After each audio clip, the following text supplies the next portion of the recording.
Today, I'm going to show you our secret recipe for our best do-it-yourself pest spray for houseplants.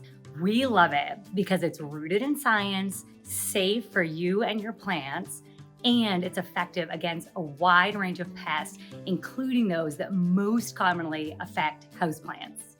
We use this spray to help combat 6 of the most common pests in the United States: mealybugs, thrips, aphids, scale, whitefly, and spider mites. Our spray combines neem oil, isopropyl alcohol, and insecticidal soap mixed with water.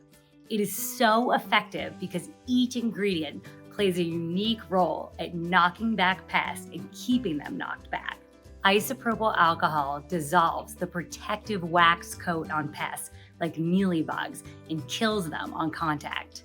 Insecticidal soap is made from fatty acids, which weaken the cell membranes of pests. This dehydrates soft-bodied pests like spider mites and aphids. Neem oil comes from the seeds of neem trees. Its active compound, as a diuractin, disrupts pest feeding as well as reproduction. This prevents them from multiplying. It also leaves behind a residue, which helps to prevent future outbreaks. Together, these 3 ingredients create a powerful mix that kills some pests on contact, disrupts their life cycle, and helps to prevent future infestation. Now for the recipe. 1 gallon of water, 2.5 ounces of insecticidal soap, 2 ounces of neem oil, and 4 ounces of 99.9% isopropyl alcohol.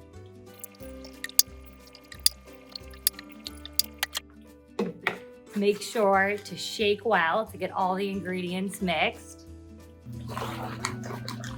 And pro tip, spray your plants when they're not going to be under direct sunlight or the bright lights of an indoor grow light. It's best to spray them when your lights are off or early in the morning or later in the evening. These 3 ingredients are safe for indoor use and safe for your plants.